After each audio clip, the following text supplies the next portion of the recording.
পাহাড়ের মাঝখানে পালমপুর গ্রাম ছিল। সেই পুরো গ্রামে সব জায়গাতে সবুজ সবুজ জমিন দেখতে পাওয়া যেত।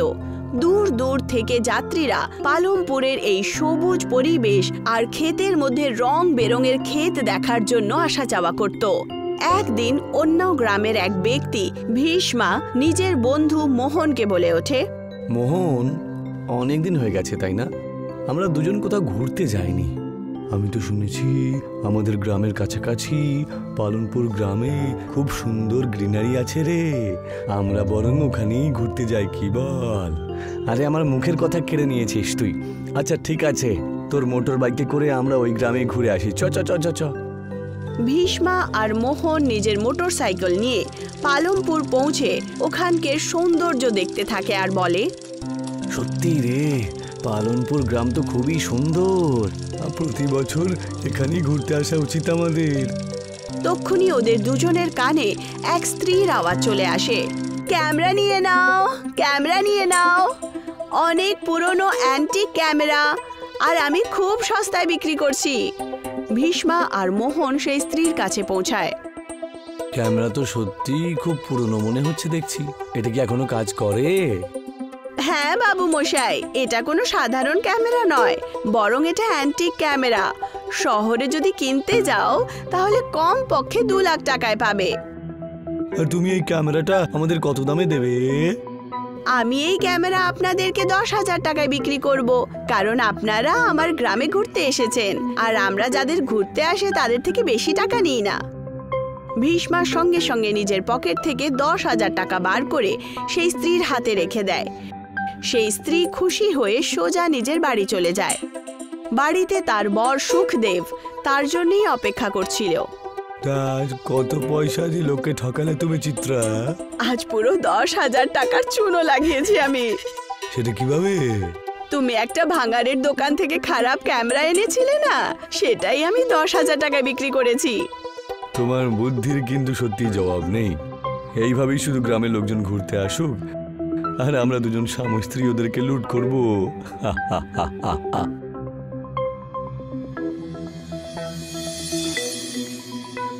পরের দিন ভীষ্মা আর মোহন সেই ক্যামেরাটা বিক্রি করার জন্য শহরের একটা অনেক বড় দোকানে যায়। ভীষ্মা দোকানদারকে বলে, দাদা, এই ক্যামেরাটা বিক্রি করতে চাই।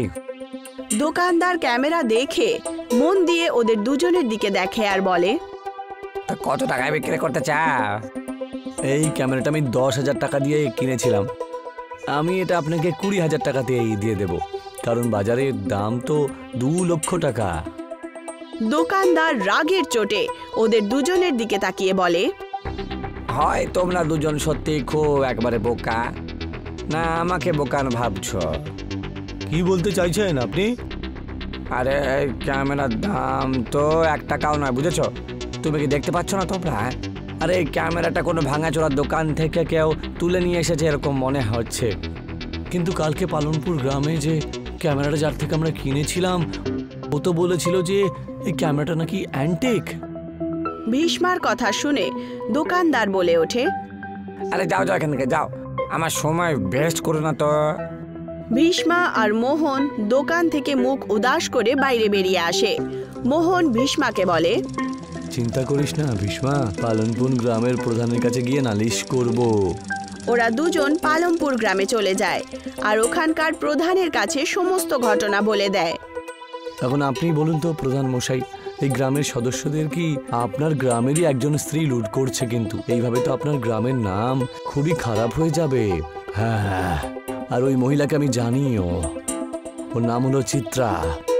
তোমাকে সাহায্য করার জন্য আমি প্রস্তুত, কিন্তু এর জন্য আমাকে 5,000 টাকা দিতে হবে, কারণ আমি ফ্রিতে কাউকে সাহায্য করি না।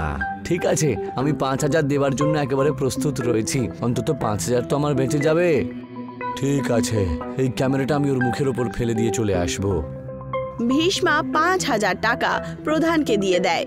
প্রধান ভীষ্মা আর মোহনকে নিয়ে চিত্রার বাড়িতে চলে যায় আর রাগের অবস্থায় চিত্রাকে বলে ওঠে, চিত্রা, তোমার লজ্জা করে না? হ্যাঁ, ভাঙাচোরার দোকান থেকে তুলে নিয়ে আসা ক্যামেরা তুমি 10,000 টাকায় বিক্রি করেছো। এইটুকু বলে প্রধান সেই ক্যামেরা চিত্রার মুখে মেরে দেয় আর ভীষ্মা আর মোহনের দিকে তাকিয়ে বলেন, দেখো, যেমন কথা আমি তোমাকে দিয়েছিলাম, ক্যামেরাটা চিত্রার মুখে ছুঁড়ে মেরেছি। এখন তোমরা দুজন আসতে পারো। আরে এ আবার কি কথা হলো? হ্যাঁ, আমার পয়সাটা তো ফেরত দিন। সোজাসুজিভাবে এখান থেকে চলে যাও। ক্যামেরা মুখে মারবো এরম কথা বলেছিলাম, পয়সা ফেরত দেবো সেটা তো বলিনি। আমার তো মনে হচ্ছে এই পুরো পালনপুর গ্রামটাই একেবারে লুটেরাদের গ্রাম। মোহন আর ভীষ্মা রাগের চোটে বাড়ির বাইরে চলে যায়। ওরা দুজন নিজের মোটর সাইকেলে পালমপুরের গ্রাম থেকে বাইরে বেরিয়ে আসে আর একটা গাছের তলায় রাগের চোটে কথা বলতে শুরু করে।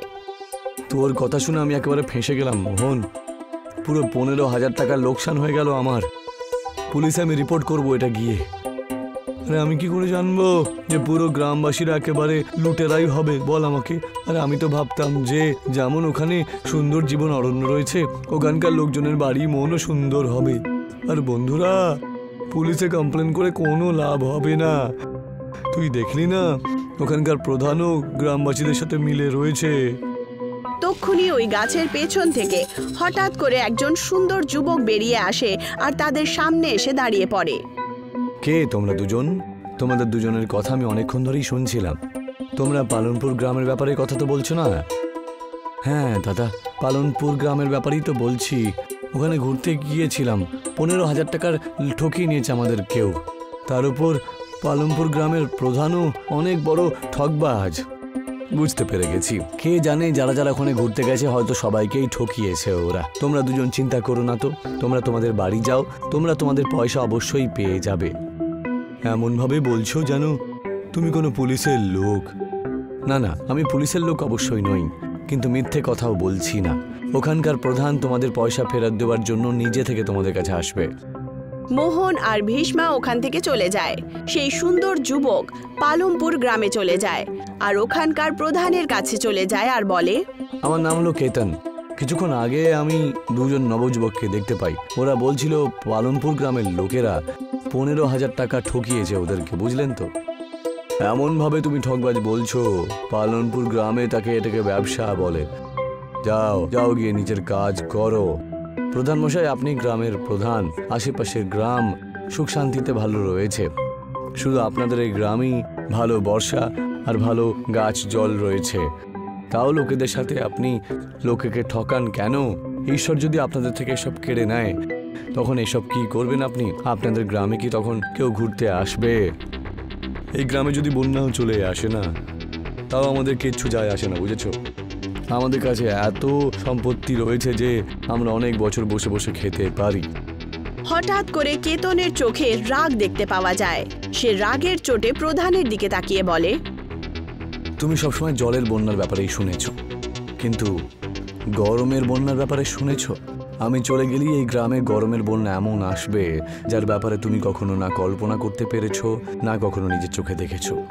তখন দেখবো তোমার এই সবজি তোমাকে কতদিন বাঁচিয়ে রাখে। মনে রেখো, আমাদের ভালো মানুষ আর মনুষ্যত্বই কিন্তু বাঁচিয়ে রাখে। এইটুকু বলে কেতন রাগের চোটে গ্রামের সীমানার বাইরে চলে আসে। গ্রামের সীমানা থেকে বেরোনোর পরই হঠাৎ করে আকাশ থেকে ভয়ঙ্কর ধুলোর ঝড় শুরু হয়ে যায় আর দেখতে দেখতে এই গ্রামের ওপরে প্রচণ্ড গরম পড়ে যায়। সুখদেব ঘামে চান করার পর প্রধানের কাছে আসে আর বলে, এইসব কি হচ্ছে প্রধান মশাই? এমন মনে হচ্ছে জানো আকাশ থেকে গরমের বন্যা চলে এসেছে। সমস্ত সবুজ অরণ্য শুকিয়ে গেছে আর গ্রামের একটা সবসময় ধুলোর ঝর্ণা দেখা দিচ্ছে, যেখানে অসহ্যকর গরম একেবারে। কিছুদিনের মধ্যেই পালমপুরের সবুজ সবুজ রং সব শুকিয়ে যায়। পালমপুর গ্রামের নদী আকাশ থেকে পড়ে যাওয়া গরমের কারণে শুকিয়ে যায়। পালমপুরের লোকেদের সব চাষবাস গরমের কারণে সব খারাপ হয়ে যায়। প্রধান চিন্তিত অবস্থায় নিজের গ্রামের অসহনীয় অবস্থা দেখছিল। তখনই গ্রামের এক ব্যক্তি এসে ওনাকে বলে ওঠে, প্রধান মশাই, আমার তো মনে হচ্ছে আমাদের কুকর্মের ফল এগুলো। হয়তো তুমি ঠিক কথাই বলছো, আমাদেরই ভুলের শাস্তি আমাদের বাচ্চাদেরকে ভোগ করতে হচ্ছে। প্রধান মশাই, আমাদের গ্রামে পরিষ্কার জল পর্যন্ত নেই, বাচ্চারা না খেয়ে মরে যাচ্ছে যে। তুমি অন্য গ্রামে গিয়ে সাহায্য কেন চাইছো না? আমিও তোমার সাথে সাহায্য চাওয়ার জন্য অবশ্যই যাব। আরে অন্য গ্রামবাসীরা তো আমাদের সবাইকে সাহায্য করবে না বলে দিয়েছে। ওরা সবাই বলে যে পালমপুরের গ্রামের লোকজন সবাইকে অনেক লুট করেছে। ওরা তো এটাও বলতে চায় যে আমাদের সাথে এমন হওয়াই উচিত। এটা শুনে হঠাৎ করে প্রধানের মাথায় কেতন যা যা বলে গেছিল সব চলে। জীবিত তারাই থাকে যার মনের মধ্যে মনুষ্যত্ব থাকে। প্রধান হঠাৎ করে চিৎকার করে সেই ব্যক্তিকে বলেন, আমি বুঝতে পেরে গেছি, ও কোনো সাধারণ যুবক ছিল না, বরং কোনো দৈব বা কোনো চমৎকারী যুবক ছিল। যাও, গ্রামের সবার কাছে গিয়ে ঘোষণা করে দাও যে আমি সবার সাথে কোনো কথা বলতে চাই। কিছুক্ষণের মধ্যেই সমস্ত গ্রামবাসীরা গ্রামের চাপালে একত্রিত হয়। প্রধান ওদের সবাইকে বলে ওঠেন, কারণ একটা কথা আমি অবশ্যই বুঝতে পেরে গেছি যে বেঁচে থাকার জন্য পরিষ্কার জল, সবুজ অরণ্য আর অন্যের প্রয়োজন অবশ্যই রয়েছে।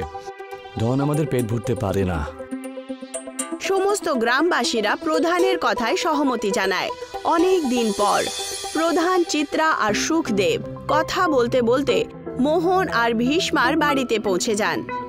ভীষ্মাকে টাকা দিয়ে দেন আর বলেন, এই নাও তোমার 15,000 টাকা।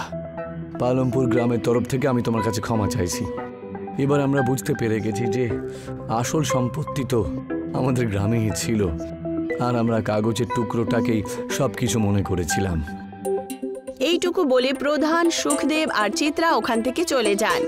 ওরা তিনজন কিছু দূরই এগিয়েছিল, তক্ষুনি কেতন হাসতে হাসতে ওদের সামনে দাঁড়িয়ে পড়ে। তাহলে এখন তোমাদের গ্রামের পরিবেশ কেমন প্রধান মশাই? আমায় ক্ষমা করে দাও কেতন, আমরা সব কিছু বুঝতে পেরে গেছি। এইটুকু বলে কেতনের রূপ হঠাৎ করে একজন সাধু বাবায় পরিবর্তিত হয়।